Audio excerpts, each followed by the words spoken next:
Programme दुनिया मेरे आगे में आपका और तमाम नाजरीन और सामीन का इस्तकबाल है। मैं आपका मेज़बान सैयद खुर्रम रज़ा, कौमी आवाज़ का डिजिटल एडिटर, और ये पेशकश है, मुश्तरका पेशकश है कौमी आवाज़, नवजीवन और नेशनल हेराल्ड की तरफ से।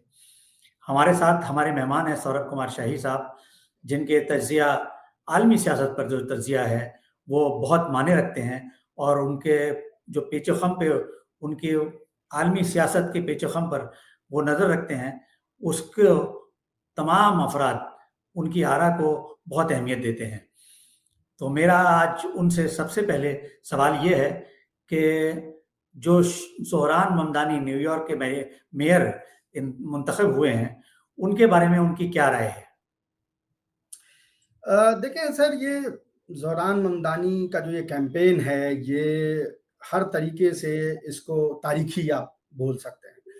जनवरी महीने में जिस दिन डोनाल्ड ट्रंप ने हलफ उठाया था, उस दिन ज़ोहरान ममदानी की अप्रूवल रेटिंग या उसको कह लें पोल में पोजीशन जो है, सर्वेज में पोजीशन जो है वो 1% की थी, लिटरली 1% की थी। और जो सर्वे लोग करते थे उसमें उनका नाम जो है वो लिखा भी नहीं हुआ था, वो नाम की जगह लिखते थे अन्य, यानी और लोग, यानी वो मुश्तरका उसमें एक उनका नाम जो है वो पाया जाता था, इंडिविजुअल नाम भी नहीं था उनका। वहां से ये कैंपेन यहाँ पे पहुंची है कि 1% से आप 50.4%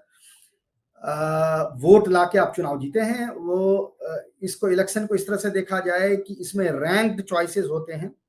और कोई भी कैंडिडेट अगर 50% क्रॉस नहीं कर पाता तो फिर उसके सेकंड रैंकिंग वोट्स काउंट किए जाते हैं, पर उसकी नौबत ही उसने आने नहीं दी, और 50.4% वोट के साथ वो जो है इसमें चुने गए हैं मेयर। बहुत बड़ी बात है, हिस्टोरिकली पहले मुस्लिम, पहले साउथ एशियन, और पिछले करीब 100 सालों में सबसे कम उम्र के न्यूयॉर्क के मेयर हैं। ये तो अपने आप में एक आश्चर्यजनक बात है ही। दूसरी सबसे बड़ी आश्चर्यजनक बात यह है कि न्यूयॉर्क, जिसमें कि अमेरिका का जो फिनेंशियल कैपिटल है, जहां पे जो कैपिटलिज्म, अमेरिकन कैपिटलिज्म का एक गढ़ है, यानी सरमायादारी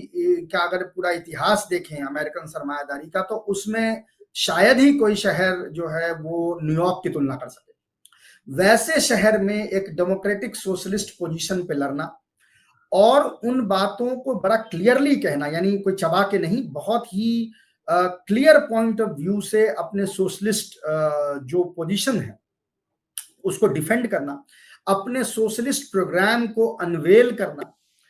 ऐसे अमेरिका में जिसने हिस्टोरिकली सोशलिस्ट कम्युनिस्ट को भी अपना दुश्मन माना है और जो मुसलमानों को भी अपना दुश्मन मानते हैं, वहां पर एक मुसलमान सोशलिस्ट का खड़ा होना, आप समझ सकते हैं कितना हैंडीकैप है। ये उसी तरह से है कि एक आदमी का पैर भी टूटा हुआ हो और हाथ भी, यानी पैर से भी माजूर हो और हाथ भी टूट गया। ऐसा आदमी वहां चुनाव लड़ रहा था, जिसकी आइडेंटिटी, जिसके बिना कुछ एक शब्द बोले हुए भी, जिसके खिलाफ ट्रेडिशनल गुस्सा अमेरिका का है, मुसलमान भी है, सोशलिस्ट भी है, वैसे आदमी का इलेक्शन में फाइनली जीतना ये बताता है कि जो मेहनत रंग लाई है, अव्वल तो ये कि कितनी मेहनत की गई है 1% से 50.4 पे पहुंचने में, और दूसरी ये कि अमेरिका में यंग लोगों का तबका अमेरिकन ट्रेडिशनल जो उनकी सियासत है उससे वो बिल्कुल फ्रस्ट्रेट हो चुका है, और उस वर्ग को, यानी वो जो वोटर ग्रुप है, उसको ये लगता है कि जब तक आप कुछ नया इकोनॉमिक कुछ पॉलिसी आप लेके नहीं आते हैं, तो वही घिसी पिटी पॉलिसी पे अब वो आपको वोट करने वाला नहीं है। उसको पता है कि ये घिसी पिटी पॉलिसी डेमोक्रेट्स और रिपब्लिकन दोनों की बराबर है, तो इसीलिए उनको कोई फर्क नहीं पड़ता, उसको वो वोट नहीं करेंगे। हाँ, कुछ नया है, कोई नई बात की गई है, कुछ अगर ऐसा उनको लगता है कि कोई ऐसी चीज है जो जिसका ग्राउंड पे इफेक्ट पड़ने वाला है, जैसा ज़ोहरान अपने मैनिफेस्टो में लेके आए हैं, तो बड़ी तादाद में फिर वो बाहर निकलते हैं और वोट करते हैं, जो हमने देखा ऐतिहासिक, बिल्कुल ही, यानी तारीखी भीड़, 2 मिलियन से ऊपर लोगों ने वोट किया। पिछले करीब 50 सालों से अमेरिका के मेयरल इलेक्शन में 2 मिलियन लोग निकल के नहीं आते। मैं आपसे ये भी पूछना चाहूंगा इसमें कि ट्रंप ने बुनियादी तौर पे डेमोक्रेट के जो इंडिपेंडेंट कैंडिडेट थे उनको सपोर्ट किया, क्यूमो को, तो अगर ये देखा जाए तो डेमोक्रेट को ही वोट मिले हैं, तो क्या ये वोट 50 और 40%, 90% हो जाते हैं इनको मिला के? देखें, मूल रूप से सियासत में, खैर आपको ज्यादा एक्सपीरियंस है मेरे से, बहुत ज्यादा है, आप जानते हैं सियासत में 2+2 हमेशा 4 नहीं होता है, कई बार 5 भी हो जाता है, कई बार 3 भी हो जाता है। लेकिन इसमें कोई दो आड़ाई नहीं है कि 80% के आसपास, 80 से 82% के आसपास न्यूयॉर्क में हमेशा से डेमोक्रेटिक वोट जो है वो रही है, इसमें कोई दो आड़ाई नहीं। आपको पता है रिपब्लिकन पार्टी के ऑफिशियल कैंडिडेट थे कर्टिस स्लीवा। कर्टिस स्लीवा को जब तक ये फाइनल 2-4 दिन पोल के नहीं बच गए थे, तकरीबन 12 से 13% वोट उनको पड़ रहा था, और आखिर में उनको 9% वोट मिले, 9 से भी कम। इनफैक्ट वो इसलिए भी क्योंकि कम से कम 4 से 5% जो रिपब्लिकन वोट्स थे वो डोनाल्ड ट्रंप के कहने पे वो ट्रांसफर हो गए टुवर्ड्स कुमो, यानी वो क्लियर ट्रांसफर हुआ। लेकिन इसमें भी एक सच्चाई है कि बाज लोग ये कहते हुए नजर आए कि वो तो चुनाव में वोट नहीं करने वाले थे, लेकिन चूंकि डोनाल्ड ट्रंप ने कुमो का सपोर्ट किया है तो वो घर से बाहर निकल के ममदानी को वोट कर, क्योंकि जो डोनाल्ड ट्रंप को लेके हेट्रेड है वो तो अपनी जगह है ना। वो तो देखें, डेमोक्रेट पार्टी के सरबराह और उनके जो बाकी ऑफिशियल्स हैं वो अपने लेवल पे नूरा कुश्ती जो है खेल सकते हैं, लेकिन लोगों में जो एक गम गुस्सा है उसको लेके वो तो है ना, उसको तो दरकिनार नहीं किया जा सकता। तो मैं ये तो नहीं कहूंगा कि 2+2 4 हो जाता। हालांकि अगर आप कुमो का वोट और स्लीवा का वोट जोड़ भी लेंगे तो ममदानी से कम आ रहा है, तो यानी तो कोई फर्क नहीं पड़ता। अगर जो लोग कह रहे थे कि स्लीवा जो है इससे निकल जाए, वो अपना जो विड्रॉ कर जाए, अगर विड्रॉ कर भी लेते तो मेरे ख्याल से ममदानी जो है वो जीते हुए नजर आ रहे थे। हाँ, जाहिर है कि ये जो गैप है वो कम होता, लेकिन जीत तो रही थे। ममदानी को जितनी अक्सरियत मिली है उसके बाद उनकी चुनौतियां या चैलेंजेस बढ़ गए हैं? देखिए, चैलेंजेस तो अभी शुरू हुए हैं। इस बात को ना भूलें कि जब, जैसा मैंने पहले कहा कि अमेरिकन सरमायादारी का तो गढ़ न्यूयॉर्क है, तो न्यूयॉर्क बेस्ड जितने भी न्यूज़पेपर्स हैं, चाहे बेशक वो रिपब्लिकन ना हो, बेशक वो डेमोक्रेट पार्टी को सपोर्ट करते हो, चाहे वो न्यूयॉर्क टाइम्स हो, चाहे जो भी हो, जो वहाँ के न्यूज़पेपर्स हैं, या वॉल स्ट्रीट जर्नल तो खैर प्रो रिपब्लिकन है, ये सारे अखबार सरमायादारी का सपोर्ट तो करते ही है ना, कैपिटलिज्म का तो सपोर्ट करते हैं। तो ये कदम कदम पे ये जो स्क्रूटनाइज करेंगे, ये जो जांच करेंगे इनके हर पहलू का, हर कदम का, इसको पीछे खींचने का, ये बड़ी शिद्दत से चाहेंगे कि फेल हो जाए ज़ोहरान ममतानी। क्योंकि देखें, जब इस तरह का कोई कैंडिडेट जिसपे बड़े यानी यंग पॉपुलेशन का बड़ा एतमाद होता है, यंग पॉपुलेशन जिसमें जिनको लगता है कि उनके रिप्रेजेंटेटिव है, जब वो फेल करते हैं तो उसका बड़ा एक, जिसको कह सकते हैं ना, पस्ती जैसा असर जो है वो वोटर पे दिखता है। यही चीज बराक ओबामा को लेके हुई थी कि बराक ओबामा से जो लोग खुश नहीं थे, जिन्होंने सोचा, जिनको ये लगा कि बराक ओबामा जब सत्ता में आए तो उन्होंने स्टैब्लिशमेंट के साथ जो है वो साठगांठ कर ली, वो फिर चेंज के कैंडिडेट जो है वो नहीं रहे। वो चीज ममदानी के साथ भी होने की गुंजाइश है। और ये याद रखें कि जो $50 मिलियन ममदानी के अगेंस्ट खर्चा कर सकते हैं उनको हराने के लिए, तो उनके पास अभी millions and millions of dollar पड़े हुए हैं कि इनके सारे प्रोग्राम को फ्रस्ट्रेट करने के तमाम तरीके होते हैं, फ्रस्ट्रेट करने के, फंडिंग रोक देना, सैबोटाज करना, मिस इन्फॉर्मेशन फैलाना, अखबार के थ्रू लोगों में उनके प्रति एक घृणा की भावना जो है वो पैदा करना, ये तमाम हथकंडे जो हैं वो अभी आप देखेंगे। अभी इन्होंने हलफ नहीं उठाया पर वो शुरू हो गया है ऑलरेडी, हथकंडे जो हैं वो शुरू हो गए हैं, ऑलरेडी शुरू हो गए। तो मुश्किल है, लेकिन ऐसा भी नहीं है कि आप कुछ नहीं कर सकते। अगर आपने 100% प्रॉमिस किया है, आपके वादे अगर 100% हैं, उसमें से आपने 20%, 25%, 30% भी आपने पूरे कर दिए, तो वो बहुत बड़ी बात है, क्योंकि आप उस कॉन्स्टिट्यूएंसी को रिप्रेजेंट कर रहे हैं जहां पर कभी 5% वादे भी पूरे नहीं हुए।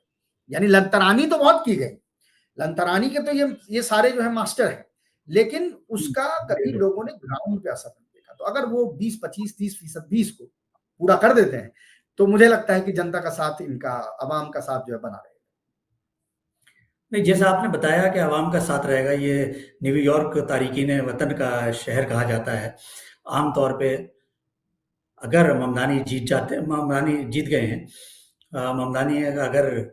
ये अपना 25% और 30% कामयाब हो जाते हैं, तो वो लड़ नहीं सकते अब इलेक्शन। प्रेसिडेंट के लिए इलेक्शन नहीं लड़ सकते, कि वहाँ पे जो कानून है अगर वहीं पैदा हुए हैं तो वो लड़ सकते हैं। और उसके बावजूद क्या ये सरमाएदाराना निज़ाम और इसके लिए कोई नुकसानदेह है दाएं बाजू के लिए? देखें, दो चीज है, जैसा आपने इशारा किया बिल्कुल सही कि चूंकि वहां पैदा नहीं हुए तो प्रेसिडेंट नहीं बन सकते, लेकिन अब देखें ना कि मेयर और प्रेसिडेंट के दरमियान में तो बहुत सारे ऐसे पोस्ट हैं जिसपे आप जा सकते हैं और जहां आप अपनी सलाहियत का मुजाहिरा कर सकते हैं, चाहे वो कांग्रेसमैन की सीट हो, चाहे उससे ऊपर आप सीनेटर बने, या अगर टेंजेंशियल आप जाते हैं तो आप गवर्नर भी बन सकते हैं। ये तमाम ऐसे पोस्ट है जिसपे ममदानी जा सकते हैं। इनके जीतने से, अच्छा मैं साथ में ये भी यहाँ पे बहुत इंपॉर्टेंट है समझना कि ममदानी इकलौते नहीं, चूंकि इनका नाम न्यूयॉर्क, भाई दुनिया का एक तरीके से कैपिटल है ना, तो जाहिर है कि सबकी नजर न्यूयॉर्क पे है, लेकिन दो और भारतीय मूल के मुसलमान अलग जगह पे उससे जीते हैं। एक सिंसिनाटी, जी सिंसिनाटी शहर है, वहां पे एक ने मेयरल इलेक्शन में जो है कामयाबी दर्ज की है, और कामयाबी उनको मिली है जेडी वांस के सौतेले भाई के अगेंस्ट। उनके अगेंस्ट में जो लड़ रहे थे वो जेडी वांस के जो वाइस प्रेसिडेंट है उनके सौतेले भाई थे। और एक जगह जो लेफ्टिनेंट जनरल की पोस्ट है, हाँ वहां पे भी, हाँ वो भी जीती हैं, वो भी भारतीय मूल की हैं, भारत में पैदा हुई थी, बाद में वो गई हैं अमेरिका। तो इससे ये लगता है कि जो डेमोक्रेटिक सोशलिस्ट फैक्शन जो डेमोक्रेट पार्टी का है, यानी जो डेमोक्रेटिक पार्टी में जो बाएं बाजू की का जो वो हिस्सा है, वो बेसिकली लोगों को एनर्जाइज ज्यादा कर दे रहा है, यानी वोटर्स को वो बाहर ले भी आ रहा है और अपने हक में उनसे वोटिंग भी करवा दे रहा है। तो दाएं बाजू को तो जो खतरा है वो तो है, लेकिन डेमोक्रेट पार्टी का जो सेंट्रिस्ट और दाएं बाजू का जो फैक्शन है उसको भी इससे बहुत खतरा है, क्योंकि अमेरिका में जो अब यंग इलेक्टोरेट है वो स्टेटस को मानने से अब वो तैयार, वो कहते हैं कि नहीं, डेमोक्रेट पार्टी आधी रिपब्लिकन बन के रिपब्लिकन को नहीं हरा सकती। इनके इकोनॉमिक और foreign policy as well as domestic policies goals जो हैं वो क्लियर कट सेंटर लेफ्ट होने चाहिए, मजदूरों के लिए होने चाहिए, यूनियंस के लिए होनी चाहिए, महिलाओं के लिए होनी चाहिए, माइनॉरिटीज के लिए होनी चाहिए। उसको देख के फिर आप कह सकते हैं कि लोग बाहर निकलेंगे, लोग एनर्जाइज होंगे और लोग वोट करेंगे। देखें,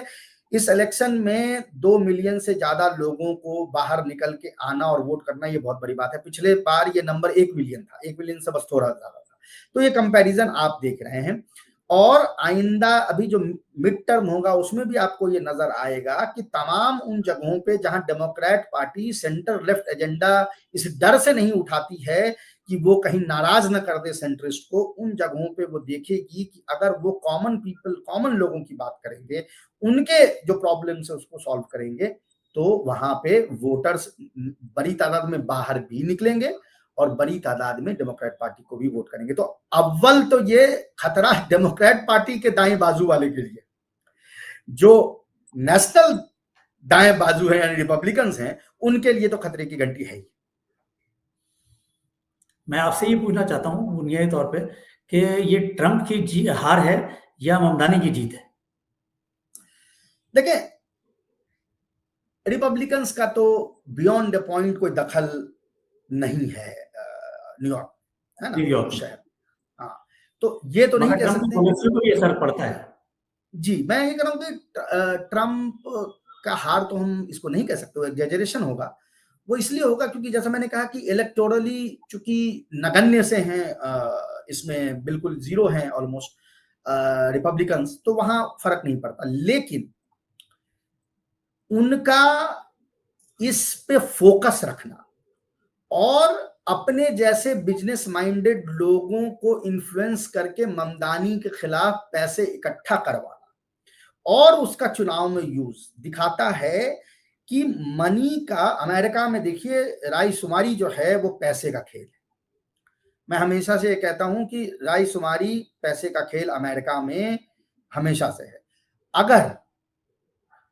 यहां आपने एक एग्जाम्पल दे दिया कि एक ऐसा इलेक्शन हो गया जिसमें पैसे के खेल को लोगों के पार्टिसिपेशन, आवाम के पार्टिसिपेशन से डिफीट कर दिया गया, तो ये बड़ा ही डेंजरस एक ट्रेंड पूरे अमेरिका में शुरू कर देगा। इससे खतरा डोनाल्ड ट्रंप को होना चाहिए। अपने आप में न्यूयॉर्क कोई खतरा नहीं है, लेकिन अगर यंग लोगों ने डिसाइड कर लिया कि हम पैसे के चुनाव को, पैसे के इंतखाबात को हम डिफीट कर सकते हैं, तो वो एक एग्जाम्पल बन सकता है। तो ये फिर क्या लॉस एंजलिस, क्या सिंसिनाटी, क्या सैन फ्रांसिस्को, ये चारों तरफ ये ख्यालात फैल जाएगा कि भाई पैसे के बल को हराया जा सकता है नॉन ट्रेडिशनल मॉडर्न मेथड से। ममदानी की जीत के साथ हमने ये देखा है कि उसने कई पहलू खोल दिए हैं। इजराइल को हमारे मतलब ममदानी के खिलाफ कर दिया है और सरमाएदारों को खिलाफ कर दिया है और फ़लस्तीन पे उन्होंने एक इशू ले लिया है। ये ऐसे में ममदानी के लिए बहुत सारे चैलेंजेस हैं और ममदानी के चैलेंजेस के साथ मैं ममदानी के बारे में थोड़ा सा जानना चाहूँगा आवाम की दिलचस्पी के लिए कि वो किस तरह देखते हैं ममदानी की जीत को। देखें, एक चीज आपने नोटिस की होगी कि थोड़ा बहुत ममदानी के बारे में थोड़ा सा बताएं। जी, तो अव्वल अभी तक मेरे ख्याल से दर्शक तो जान ही गए होंगे, मीरा नायर बहुत फेमस इंडियन फिल्म डायरेक्टर हैं, पंजाबी मूल की हैं, रहती हैं शुरू से बाहर में, सलाम बॉम्बे और इस तरह की बहुत अच्छी फिल्में उन्होंने की है, वो उनकी माताश्री हैं। उनके पिता महमूद ममदानी जो हैं वो जो गुजरात का साहिल का इलाका है वहाँ से आते हैं और वहाँ से एक बड़ी तादाद में पॉपुलेशन जो है वो युगांडा शिफ्ट हुई थी। सिर्फ युगांडा ही नहीं, कीनिया वीनिया, वो तमाम अफ्रीका के कई ऐसे कंट्रीज है जहाँ पे साहिल के इलाके के जो गुजराती हैं वो शिफ्ट हुए थे, जिसमें हिंदू भी हैं, मुसलमान भी हैं। तो महमूद ममदानी खुद जो हैं वो इस्नाशरी शिया हैं, वो उस इलाके से आते हैं गुजरात के, जहाँ बहुत एक छोटी सी, हालांकि वहाँ इस्माइली जो है वो ज्यादा हैं, लेकिन ये खुद इस्माइली नहीं है, ये इस्नाशरी हैं और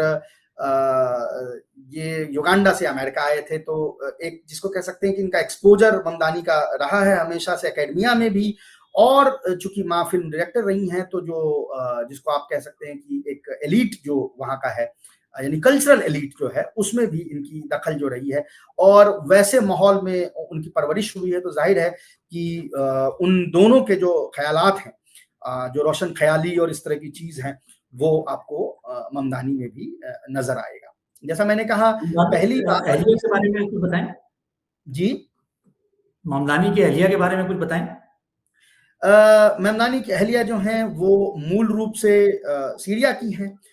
लेकिन रहती वो हमेशा से सीरिया से बाहर में, पैदाइश उनकी जो है अमेरिका में हुई है, लेकिन वो मिडिल ईस्ट में रही हैं। उन्होंने पढ़ाई जो है वो डिजिटल आर्ट्स में की है, यानी फाइन आर्ट्स डिजिटल आर्ट्स में उनकी पढ़ाई है। और वो यानी ममदानी से अलग उनकी अपनी जो है शख्सियत है और वो बहुत ही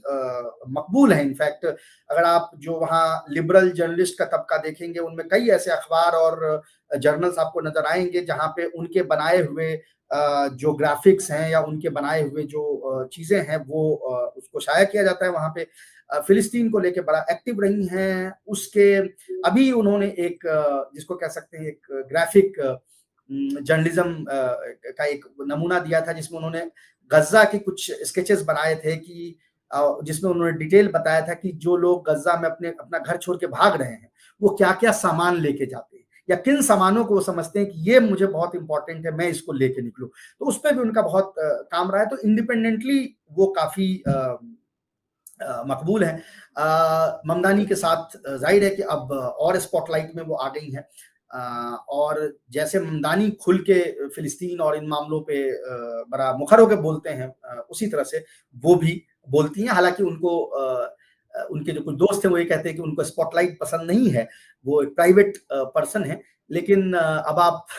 मेयर की अहलिया हो गई तो आप कितना प्राइवेट रह पाएंगे, ये तो मतलब समझिए कि इसमें एक ड्रॉबैक आपके पब्लिक लाइफ का है, उसमें आप कुछ कर नहीं सकते बियॉन्ड ए पॉइंट। सर शाहिर साहब, हम थोड़ा सा इससे मौजू से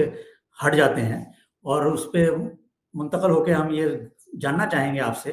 कि आपके नजर में इसका मुस्तकबिल कैसा है गजा अमन मंसूबे का? देखिए, गजा अमन मंसूबा अभी तो बहुत ही डिस्टेबलाइज्ड है। इजराइल जैसे कि लेबनान में आपने देखा कि सीज फायर का बहाना लेके वो रोज हमले करता रहता है और रोज जो है वो कत्लेआम वहां पे कर रहा है। उसको ये लगता है कि वो गजा के सिचुएशन को भी उसी तरह डील कर सकता है और मतलब वो फ्री हैंड उसको मिला रहेगा कि जब वो चाहे हत्या कर सके। और एक तरीके से जैसा मैंने पहले भी ये बात कही है कि जो भी खित्ते के सुन्नी ममालिक हैं वो इसके जिम्मेदार हैं कि उन्होंने ये डील करवाई है और अब उनके ऊपर ये जिम्मेदारी होती है कि इसको ये जो सीज फायर के बावजूद, जंग बंदी के बावजूद भी जो ये अटैक्स हो रहे हैं वो उसकी पूरी की पूरी जिम्मेदारी यही कतर, यही सऊदी अरब, यही तुर्की, यही पाकिस्तान, इन लोगों पे गिरती है क्योंकि इन्होंने आगे बढ़ के ये डील जो है फाइनल करवाई थी। अब इस हफ्ते यूनाइटेड नेशंस में एक रस्साकशी जो है वो चल रही है। वो क्या है कि ये जो इंटरनेशनल स्टेबलाइजेशन फोर्स की जो बात हो रही है कि एक पीस कीपिंग फोर्स जैसी हो, तो वो अमेरिका के तरफ से भी और जो इसमें ममालिक हैं वो चाहते हैं कि इनका यूएन मैंडेट होता है। यानी इसको देखें, अगर इस तरह से आप बनाएंगे तो उसका कोई यूएन का मैंडेट नहीं है तो उसकी कोई कानूनी वो तो है नहीं, यानी कोई बैकिंग नहीं है। जब आप यूएन से मैंडेट डलवा देते हैं तो उसकी कानूनी बैकिंग हो जाती है। इजराइल इसके हक में नहीं है क्योंकि फिर उसके बाद ऐसा होगा कि उसके हाथ से सिक्योरिटी सिस्टम हट जाएगा और अगर ये फोर्स इस फोर्स पे हमला हुआ तो यूनाइटेड नेशंस पे के फोर्स पे हमला माना जाएगा और सडनली यूनाइटेड नेशन के सैंक्शंस जो हैं उस पर नाफिज होने लगेंगे। तो वो थोड़ा कश्मकश में तो है, वो ये नहीं चाहता है कि ये इंटरनेशनल फोर्स वहां पे पहुंचे। अब ये है कि थोड़ा सा इस पे अभी प्रेशर जो है वो डोनाल्ड ट्रंप ने डाला है। अब इजराइल की इस कोशिश में है कि जितना, अब वो इसको तो रोक नहीं सकता कि यूएन मैंडेट इसको मिले, तो अब वो क्या कर सकता है कि उसकी जो वर्डिंग्स है उसको इस तरह से तोड़े मरोड़े कि वो इजराइल के हक में हो और वो रस्साकसी वहां पे चल रही है। एर्दोगान ने बहुत चालाकी दिखाने की कोशिश की जब उसने इस जंगबंदी पे हामी भरी और जब उसने प्रेशराइज किया हमास को। ये ना बोले कि ये जंगबंदी के लिए हमास को प्रेशराइज कतर और एर्दोगान ने किया और अब उसको ये लग रहा है कि शायद उसकी अपनी पार्टिसिपेशन इस फोर्स में, जो भी स्टेबलाइजेशन फोर्स होगी उसमें उनकी अपनी पार्टिसिपेशन जो है वो कम हो जाएगी, ऐसा उनको डर सता रहा है। तो इसी डर के बीच में, ये रस्साकशी के बीच में, ये अभी फिलहाल ये जंगबंदी जो है चल रही है। मुझे लगता है कि अनदर 2 हफ्तों में एक ज्यादा क्लैरिटी आ जाएगी कि इसका क्या होने वाला है। फिर हम दर्शकों के पास फिर आएंगे इसको लेके, जब और इसमें मजीद क्लैरिटी आ जाएगी, जब ये पता चल जाएगा कि यूनाइटेड नेशंस के अंदर जो अभी जो पर्दे के पीछे की जो चीजें हो रही हैं, वो जब क्लैरिटी उस पर आ जाएगी तो हम और क्लैरिटी के साथ अपने दर्शकों को बता पाएंगे कि इस जंगबंदी का मुस्तकबिल कुछ है या क्या है भी कि नहीं। मैं आपसे आखिर में ये पूछना चाहूंगा कि तुर्की और कतर ने जो कुछ किया है उसके बाद मुस्लिम ममालिक के रहनुमा जो दबाव बना रहे हैं उसमें ट्रंप के ऊपर दबाव बनाने में वो कामयाब रहेंगे? लेकिन थोड़ा बहुत दबाव तो ट्रंप के ऊपर भी है। ट्रंप के ऊपर दबाव लेकिन कतर और तुर्की ने नहीं बनाया है। हालांकि कतर उसके लिए रिस्पॉन्सिबल है। कतर पे जो हमला इजराइल ने किया उससे दबाव बना डोनाल्ड ट्रंप पे, क्योंकि डोनाल्ड ट्रंप को लगा कि सडनली जो उसने इतने 50-70 सालों में अमेरिका ने जो एक security infrastructure, security architecture rather जो उसने मस्जिद रुस्ता में बनाई है, वो सडनली जो है वो टूट रहा है, अनरेवल कर रहा है, बिखर रहा है। तो प्रेशर इनएडवर्टेंटली कतर की तरफ से आया। कतर ने डाला नहीं है, कतर की औकात नहीं है कि वो प्रेशर अमेरिका पे डाल सके, लेकिन इनएडवर्टेंटली आ गया है क्योंकि अमेरिका ये डर रहा है कि भाई जिस तरह से सऊदी अरब ने पाकिस्तान के साथ अपने वो कर लिए, डिफेंस कोऑपरेशन की बात कर ली, अब अगर पता चला कि कल से बहरीन, कतर, ये सब जो है वो अपने अपने डिफेंस कोऑपरेशन करने लगे और पाकिस्तान के साथ जब तक कर रहे हैं तब तक तो अमेरिका को बहुत ज्यादा फर्क नहीं पड़ता, लेकिन अगर ये चीन के साथ करने लगे, ये रशिया के साथ करने लगे, तो सडनली मिडिल ईस्ट जो कि प्लेग्राउंड होता है अमेरिका का, वो प्लेग्राउंड नहीं रह जाएगा, उसमें और भी लोग शामिल हो जाएंगे। तो ये भी चीज है यहाँ पे जो देखने वाली है और मुझे नहीं लगता कि बियॉन्ड ए पॉइंट उनका डायरेक्ट कोई प्रेशर है, लेकिन हाँ, जो मैंने कहा कि अमेरिका को अपने इन्फ्लुएंस के बिखर जाने का जो डर है, जो खतरा है, वो प्रेशर क्रिएट कर रहा है डोनाल्ड ट्रंप पे कि ये जो छोटी-सी पहल भी हुई है या जो कुछ पहल की हम आगे बात कर रहे हैं, उसके लिए भी वो इसके लिए तैयार हुए हैं, वरना वो तैयार नहीं होता। ये थे हमारे मुअज़्ज़िज़ मेहमान सौरभ कुमार शाही साहब, जिनके आपने बसीरत आमेज़ ख़यालात सुने और उन्होंने ये कहा है कि 2 हफ़्ते में क्लियर हो जाएगा, ये वाज़ेह हो जाएगा कि किस तरफ ये जंगबंदी या अमन मंसूबा, गज़ा अमन मंसूबा किस तरफ जाएगा? क्या ये फ़ेल हो जाएगा, नाकाम हो जाएगा या ये कामयाब हो जाएगा? ये उन्होंने बताया है कि हम 2 हफ़्ते में ये तकरीबन साफ़ हो जाएगा। ऐसे ख़यालात जो उन्होंने आज हमारी गुफ्तगू को में बताए हैं, वो ना सिर्फ़ फ़िक्र-अंगेज़ हैं, बल्कि मानी-ख़ेज़ भी हैं। आखिर में हम तमाम नाज़रीन और सामाईन से गुज़ारिश करते हैं कि वो अपनी कीमती आरा और तजावीज़ हमें ज़रूर भेजें, ताकि हम इस प्रोग्राम को और मज़ीद बेहतर बना सकें। हम अगले प्रोग्राम में फिर हाज़िर होंगे एक नए ज़ाविये और एक नई गुफ्तगू के साथ। तब तक के लिए अपनी मुस्बत सोच के साथ ज़िंदा रहिए और अपनी मुस्बत सोच के साथ को ज़िंदा रखिए और प्रोग्राम दुनिया मेरे आगे को देखते रहिए।